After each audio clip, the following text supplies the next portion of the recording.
Yar.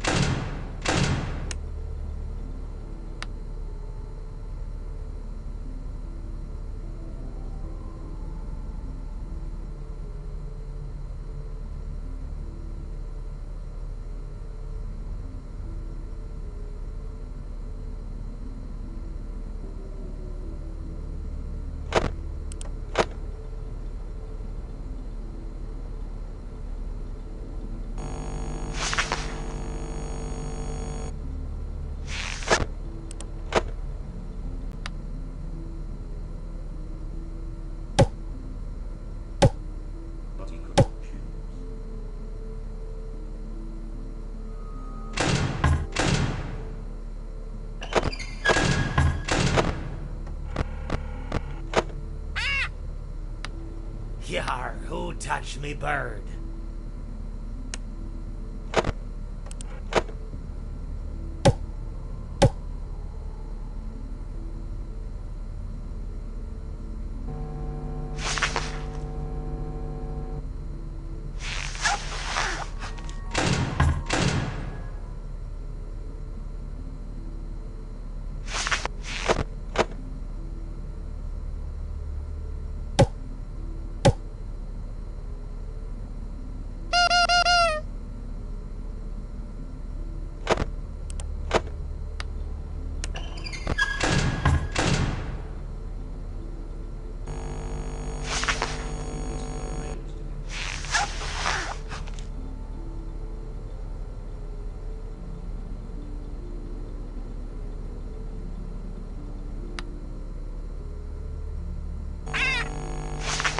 Yar, me bird likes you, so I'll do ye a favor.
Dear Diary, yesterday was so amazing, and I met such a wonderful guy. But I don't think it was meant to last, for my heart belongs to another. He's so amazing and strong and so cute. Know it. And I know just how to get him. Look at that top hat. That amazing top hat. He'll be mine by the end of the day. I just know it. I told him that I needed help with my homework. But once he's there, I'll have him. And once I have him, he'll be mine forever. There is only one thing that could possibly go wrong.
Me bird likes you, so I'll do ye a favor.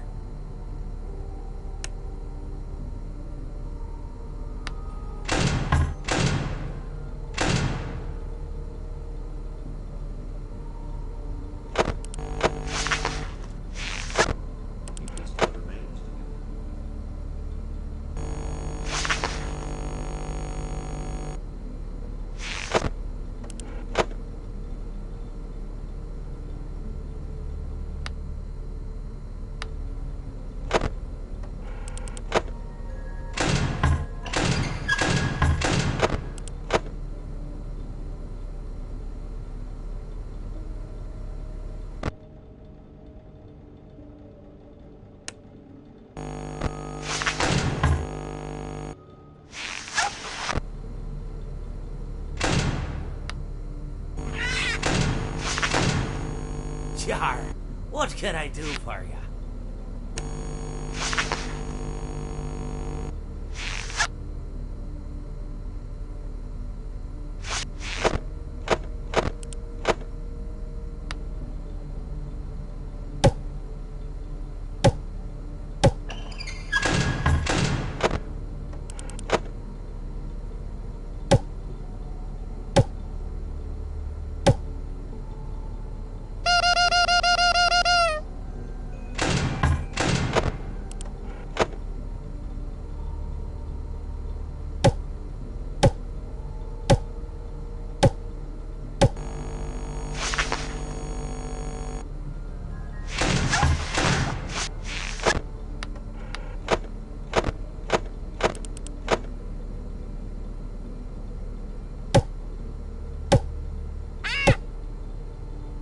Jar, what can I do for ya?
That's what you get for leaving me hanging.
Me bird likes you, so I'll do ye a favor.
Well, it seems that your journey has ended. Very sorry about that. It was always going to end this way, of course. If it weren't by me, it would have just been by some other, terrible thing. Just, you could not imagine how terrible it would be. Just, I get scared thinking about it. I'm glad it's not me. It reminds me of a time I was speaking to my good friend Orville. We were sitting on a park bench watching the pigeons. I was on the left, he was on the... Oh, wait, was I on the right or left? Anyways, it doesn't matter. We were sitting on there watching the pigeons. And I said to Orville, "Friend, those birds are frozen." And he kind of looked at me like I'd lost my mind. But I reminded him that it was winter, and often birds will sit in a tree until they freeze. And then they sort of fall to the ground until the sun warms up and they can, move around again. So I said to Orville, "You might as well save those breadcrumbs until the birds thaw, because they can't very well enjoy them in the condition they're in." To which he asked what I meant, and asking what condition the crumbs should be in before he threw them to the birds, assuming that I meant the birds couldn't enjoy the breadcrumbs in the condition that the crumbs were in, when in fact I had meant the birds could not enjoy them in the condition that the birds were in, considering that the birds were frozen. So he took a moment and then threw his last handful onto the ground. I said to him, "Orville, why did you throw the breadcrumbs to the birds when I just told you they're frozen?" To which he responded, "The breadcrumbs are not frozen." Again, misunderstanding my words. I didn't mean to say that the breadcrumbs were frozen when I said I told you they're frozen. I'd been referring to the birds. In hindsight, what I should have said was, and this would make perfect sense, "Why did you throw the breadcrumbs to the birds when the birds are frozen?" He misunderstood upon my correction, stating that he didn't know what else to do with the breadcrumbs, and that perhaps, when the birds thawed, they'd still be able to eat the crumbs. So I said to Orville, and this is what I said to him, I said, "Orville, the birds may be dead."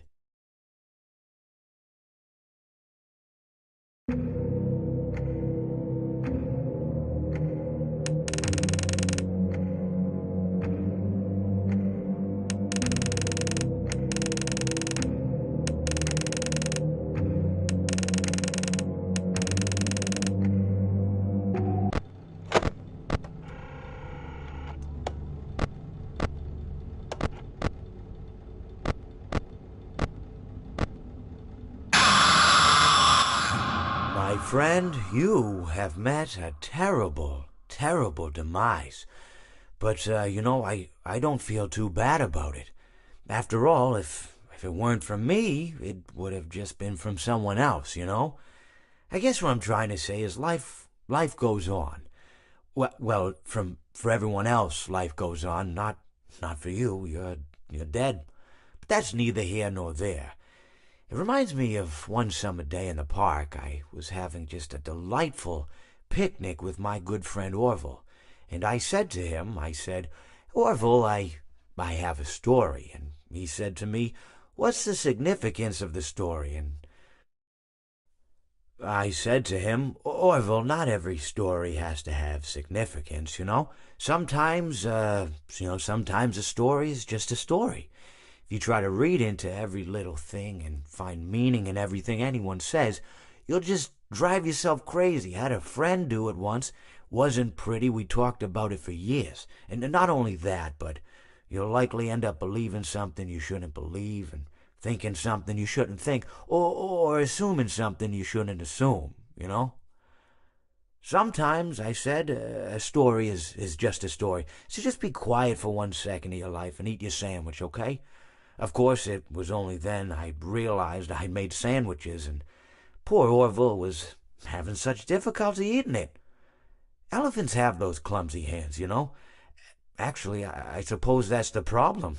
They don't have hands at all, do they?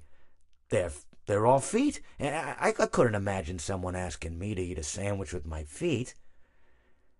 Now, if I recall correctly, there was a bakery nearby. I said to him, "Orville, let me go get you some rye bread." Now, I'm unsure if elephants enjoy rye bread, but I assure you that Orville does.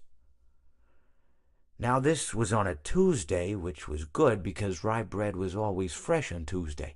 They made sourdough bread on Monday and threw it out Wednesday, or rather, they sold it at a discount for people wanting to feed the ducks, and then probably at the end of the day, finally, they threw it all out. I don't recall.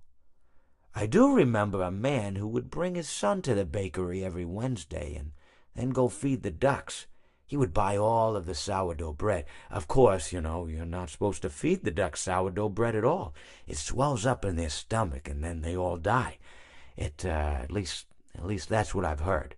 I never saw any ducks die myself, but I did notice a substantial decrease in the duck population over the course of a few years.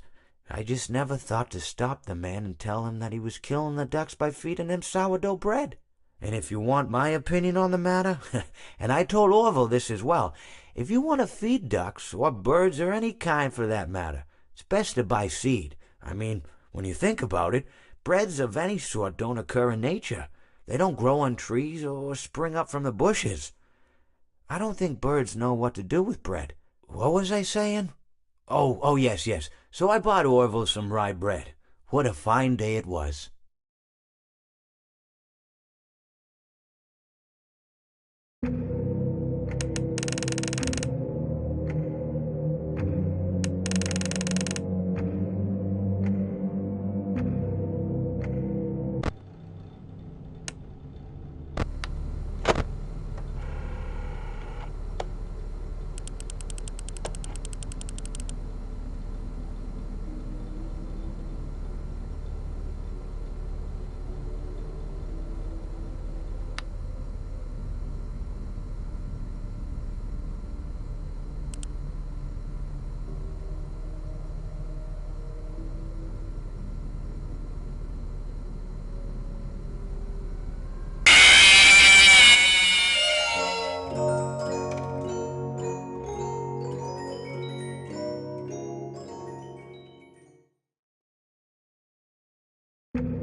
Jar, what can I do for you?